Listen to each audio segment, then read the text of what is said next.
Dad kicked me out for his favorite son, but the tables turned. My father threw me out of the house so his golden child, my half-brother Derek, could move in. Now, 6 months later, they are begging me to help cover up a crime that could land them in prison. I am an 18-year-old man. About 6 months ago, my father decided that I had to go because Derek, my 24-year-old half-brother, wanted to move back home. Derek did not want to get his own place like an adult. He wanted to live with my father and have everything handed to him. So my father made it clear I needed to pack up and leave. Derek is from my father's first relationship. His parents split shortly after he was born, so he never really had a close relationship with his mother. Instead, he clung to my father, who gladly favored him over me. Technically, he was only supposed to stay with my father for half the month, but it felt like he was always around. Maybe that was just my perception because I never liked him, and he sure as hell did not like me. From as early as I can remember, Derek treated me like an unwanted rival. When my mother was still alive, she was my only source of support. But she passed away a couple of years ago after battling lung cancer. And from that point on, my relationship with my father collapsed completely. It was never good to begin with, but with my mother gone, things spiraled downward fast. I do not think my father ever truly wanted me. Maybe he never wanted kids at all. He treated me like I was a burden, like my existence annoyed him.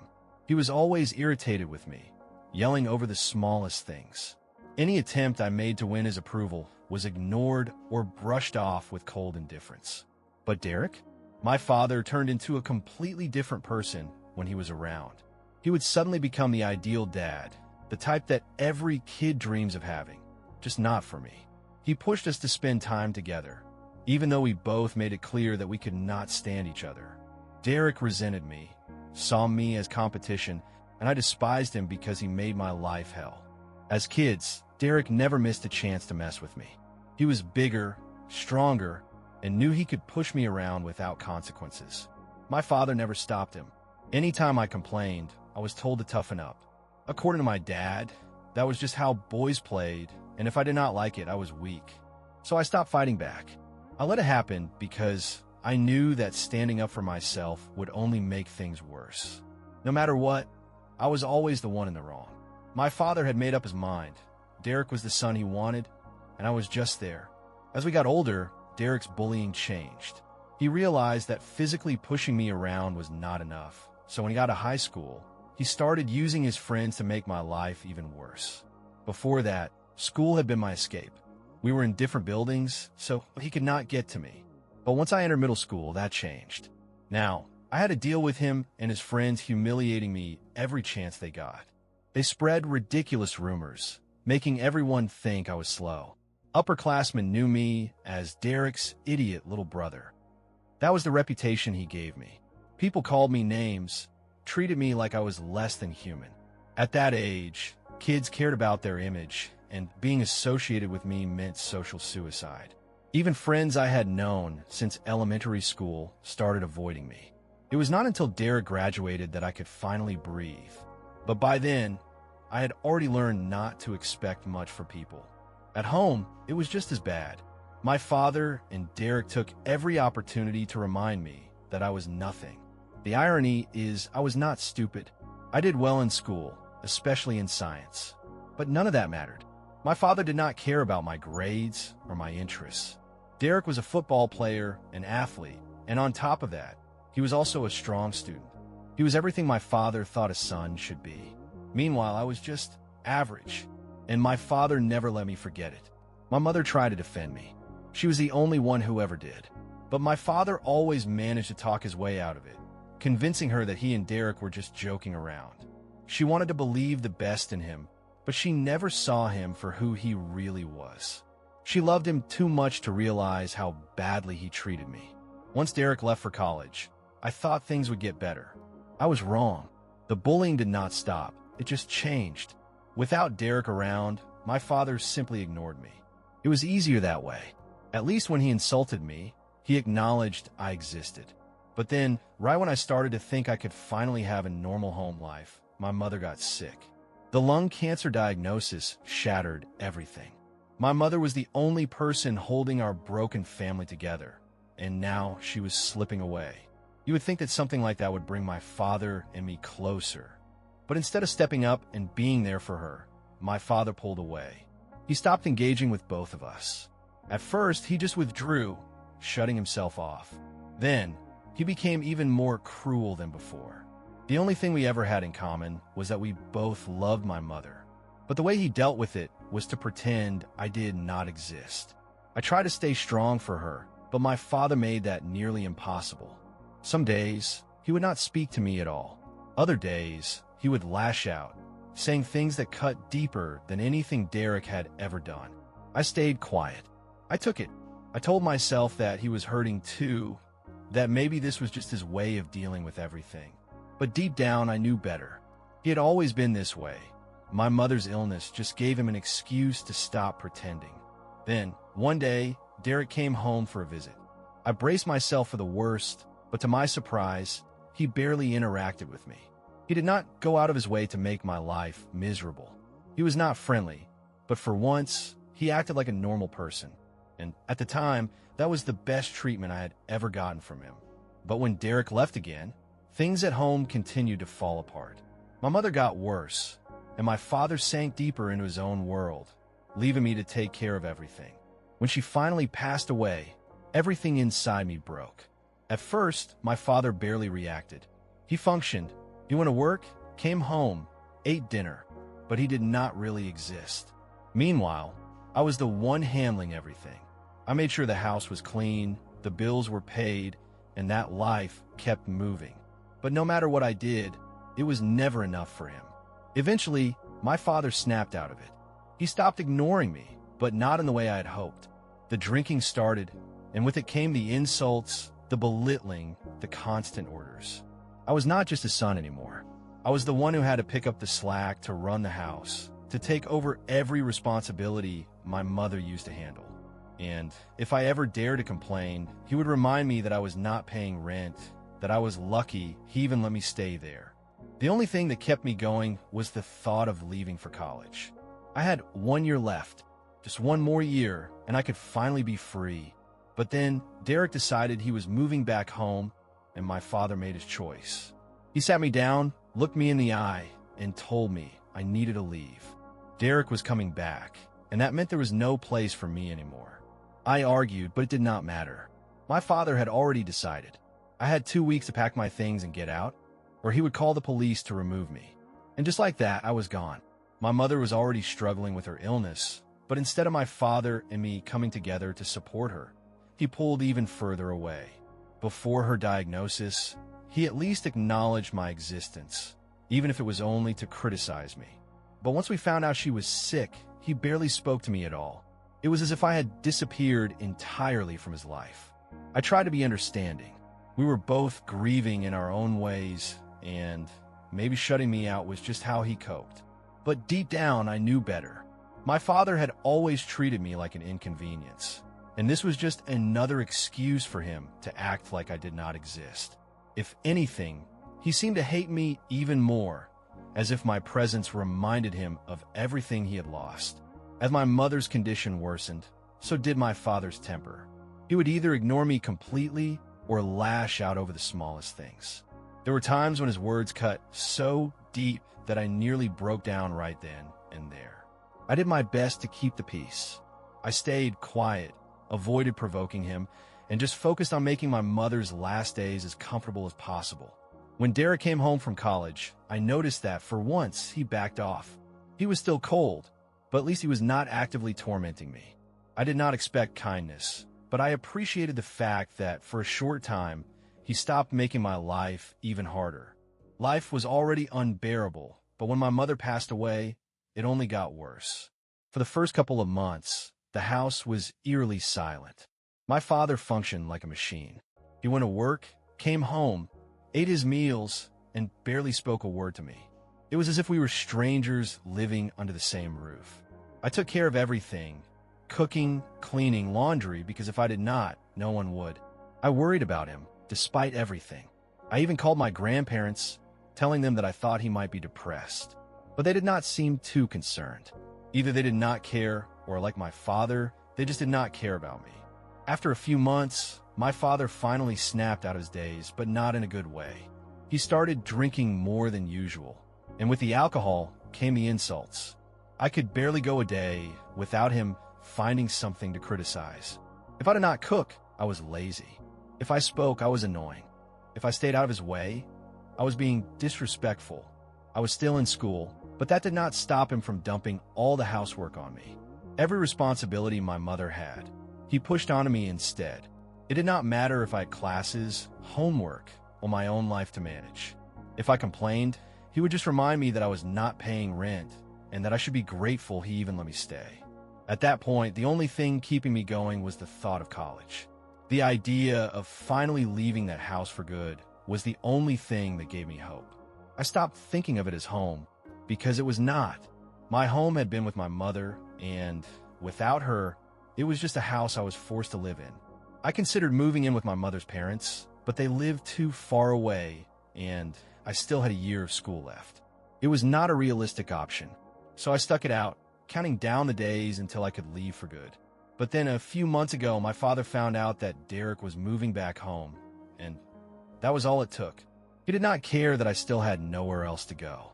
His golden child wanted to come back, so I had to leave. Derek had been living on his own since college.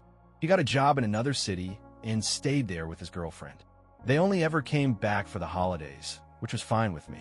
I never expected to see them again outside of those visits. About 2 years ago, Derek married his girlfriend after finding out she was pregnant. They had just finished college, and with the baby on the way, they figured it was the right time. I was even invited to the wedding, which surprised me. For that one day, Derek did not go out his way to make my life miserable. My mother was there too, despite her illness. Everyone liked her, even Derek.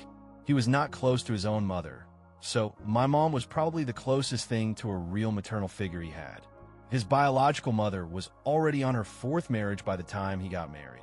From what I could tell, her biggest concern in life was chasing after rich men. She worked and made her own money, but it came at the cost of any real relationship with Derek. That probably explained why he clung to our father so much. He had one parent who actually cared, and he was not about to share that attention with me. After Derek got married and had his child, I figured he was set. He had his own life, his own family, and there was no reason for him to come back. But 6 months ago, for some reason he did. My father barely gave me any notice. 2 weeks before Derek was due to return, he sat me down and told me, very matter-of-factly, that I needed to find somewhere else to live. Derek was coming back, and that meant I had to go. I asked why they could not just use the guest room. We had 3 bedrooms. My father told me that Derek and his wife were taking the guest room, and my bedroom was going to be turned into a nursery for their child. I could not believe what I was hearing. It was bad enough that my father was telling me to get out, but he was kicking me out for a nursery? I tried to argue, but there was no changing his mind. He told me I was already old enough to be on my own and that I had 2 weeks to move out. If I was not gone by then, he would call the police. I was panicked. I had no idea what to do. I knew my father was serious. He would absolutely throw me out without hesitation. I should have fought it legally, but at the time, I was too scared to think straight.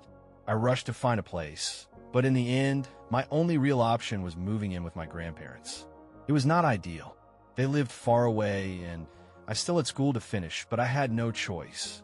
So I packed my things and left. My father did not say a word to me the day I moved out. He did not even look at me. Derek was coming home, and that was all that mattered to him. I had avoided moving in with my grandparents for as long as I could. They lived too far away, and I still had school to finish. But when my father gave me no choice, I had to take the risk. There were only a couple of weeks left until graduation anyway, so I figured I could manage. Within days, I packed up and left. The last thing I wanted was to be around when Derek came back with his wife and kid. My father did not even seem to care. He did not say goodbye, did not check if I had somewhere to go. Nothing. He just let me walk out the door like I had never been his son in the first place. My grandparents drove all the way to pick me up in their truck. They were furious when they saw what was happening. I could tell they wanted to give my father a piece of their mind, but I told them to let it go. It was not worth the drama. That was 6 months ago. Since then, I have been living with my grandparents, and I have had no contact with my father or Derek. I had no reason to reach out to them, and I figured they had no reason to contact me either. College was starting soon, and I was focused on moving forward with my life. But then, out of nowhere, they showed up. I was shocked when my grandparents let them in. I had no idea what they wanted, but I could tell by the looks on their faces that it was not good. They were desperate, and as much as I did not want to see them, I decided to hear them out. That was when I found out the truth. Derek had not come back home by choice. He had lost his job. He and his wife had been struggling to pay rent, and instead of figuring things out like responsible adults, they decided to move in with my father. His wife had wanted to be a stay-at-home mother and was not working, so they figured this was the best option for them. They thought finding a new job would be easy, but it was not. No one in the area was hiring, and Derek was nothing special compared to the other candidates. He was stuck. That was when my father stepped in and pulled some strings to get him a job at the company he worked for. Neither of them were happy about it. The pay was lower than what Derek had been making before, but it was all they had. They had no choice but to take it. But Derek being Derek, he could not just accept the situation like an adult. Instead, he made things worse. For months, he had been stealing money from the company, and now he had been caught. Now, both he and my father were in serious trouble. Their employers thought they were working together and were threatening to take legal action. If they did not pay back the money soon, they would be facing a lawsuit. The only reason they had not been sued yet was because the CEO of the company had been a close friend of my mother. Out of respect for her, he was giving them a chance to fix their mess. But that patience was running out, and that was why they came to me. They wanted me to lie for them. My father and Derek asked me to say that they had taken the money to help pay for my college expenses. They thought that if I played the part of the struggling kid in need, the CEO would go easy on them and give them more time to pay it back. They would still lose their jobs, but at least they would not end up in prison. I cannot believe what I was hearing. After everything they had put me through, they had the audacity to ask for my help? I did not even have to think about it. The answer was no. Immediately no. I told them there was no way I was going to be part of their ridiculous scheme. The plan was insane, and on top of that, it was flat out dishonest. That was when they started getting angry. They told me I had to help them, that I could not let something from the past ruin their lives. That was when I lost it. I reminded them that this was not just some grudge from years ago. My father had kicked me out less than a year ago. He had thrown me away like I was nothing, and now he expected me to save him? But even that was not the real reason I refused. I was not about to lie for them because it was wrong. Plain and simple. On top of that, I knew the CEO personally. He had been a good friend of my mother, and I had always called him my uncle growing up. Even at my mother's funeral, he had been kind to me.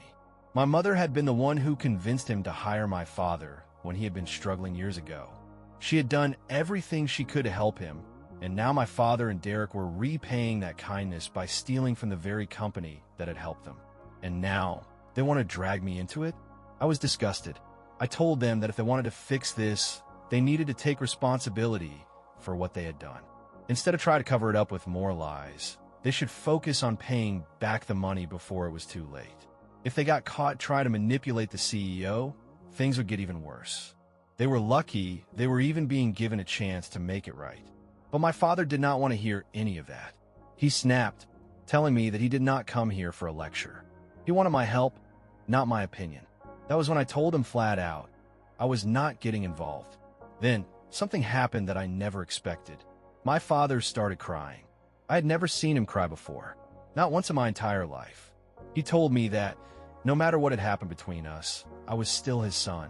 He said that if I were ever in trouble, he would have helped me. Derek joined in, begging me to reconsider. He told me I was their only hope, that my mother would have helped them if she were still alive. But I was not my mother, and I was not about to go down with them. My father looked me in the eye and told me he had been counting on me. No matter what had happened between us, I was still his son. And according to him, if I were ever in a tough spot, he would have helped me without hesitation. Now, he expected the same from me. He said this was serious. If I did not step in, he might actually end up in prison. Derek echoed the same thing. He was practically begging, saying I was the only one who could save them. My mother's friends still liked me, and if I spoke up on their behalf, they might be spared. If my mom were still alive, she would have found a way to smooth this over. But since she was gone, I was their last hope. I thought about it, but in the end, I still told them no. I did not want to be part of their mess, and I told them they should just come clean and pay back what they owed. That was not what they wanted to hear. They got angry, saying the only reason I was refusing was because of the way they used to treat me. They thought I was getting revenge, punishing them for what they did to me as a kid. They acted disappointed, as if I was the bad guy in this situation. After that, they left. But even now, I cannot get it out of my head. I keep thinking about them sitting in a jail cell because I refuse to help, and I do not know how to feel. On one hand, I know they brought this on themselves. I should not have to fix their mistakes, especially after everything they put me through. On the other hand, something about it just does not sit right with me.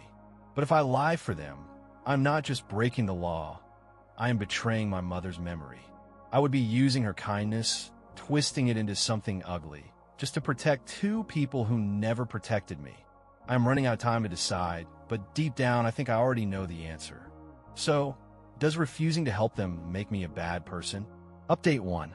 After thinking it over, I made my decision. I'm not helping them. It is not just unethical, it is illegal. And no matter what kind of history we have, I refuse to get involved in something like this. If my father and Derek want to stay out of prison, they're going to have to figure it out themselves. And let us be honest, they're not exactly helpless. They were given a chance to fix things, to pay back what they took without ruining their lives. All they have to do is return the money. That is a lot more mercy than most people would have been shown in this situation. So why should I feel guilty? The more I think about it, the clearer it becomes. This is not my problem, and I'm not going to make it my problem just because they suddenly need me now. I've already blocked them everywhere, but I know my father. He's not going to give up that easily. I'm sure he'll try to get in touch some other way. No matter what, my answer is not going to change. Even my grandparents agree that I am doing the right thing. They've been telling me that my father and Derek made this mess, and now it is up to them to clean it up. I spent my whole life feeling like I owed my father something, like I had to earn his approval. But I do not owe him anything. Not anymore. Update 2. I knew it was coming, and sure enough, my father reached out again today. It had been 8 days since I last saw him, and I thought maybe he had finally given up. I was wrong. This time, he called from a different number. I answered without thinking, and the second I heard his voice, I hung up. Before I could block him, he managed to send me a text. He told me that he understood I did not want to talk, but this was urgent. He and Derek were in deep trouble, and their employer was breathing down their necks, demanding the money back. Every single day, they were being threatened with legal action. If they did not pay up soon, they would be sued. Reading that message made me feel sick. Not because I felt bad for them, but because I could feel that guilt creeping in again. I had to remind myself of the facts. I texted back and told him that I would not be helping. I told him that instead of wasting time begging me, he should focus on figuring out a way to return the money. Then, I blocked his number. At this point, I just hope he comes to his senses. Even if he does not, I refuse to let this be my problem. The last thing I want is for my father to go to prison. But if that is what happens, it will not be because of me. It will be because of the choices he made. Update 3. I still have not heard back from my father, but today my grandparents decided to reach out to my mother's old friend, the CEO of the company my father and Derek stole from. We had avoided doing it before because we did not want to push too hard, but we needed to know what he planned to do. Since speaking to my father or Derek was not an option, this was the next best thing. My grandfather spoke to him, and what he told us was not surprising. He said he was still planning on filing a lawsuit. If the money was not returned soon, legal action was going to happen. He told us that the only reason he had waited this long was because of his friendship with my mother. If it were anyone else, he would not have given them the chance to pay it back. He would have taken them to court immediately. Honestly, I respect that. He was being far more patient than most people would be. He even apologized to me, saying he was sorry I had to deal with this. But I told him it was fine. It did not really affect me, since I was not involved with my father anymore. And besides, my father kind of deserved this. So now, it is just a waiting game. I think my father is smart enough to know that he has to figure something out before it is too late. It is going to take a while, but I'm sure he will find a way to get the money back. And in the meantime, I have nothing to worry about. Before we ended the call, my mother's friend told me something else. Apparently, before she passed away, my mom spoke to him about me. She told him that if I ever needed a job, an internship, or just a little extra money, I could always reach out to him. She had made sure there was an opportunity waiting for me. Even now, she is still looking out for me. And that is what a real parent does.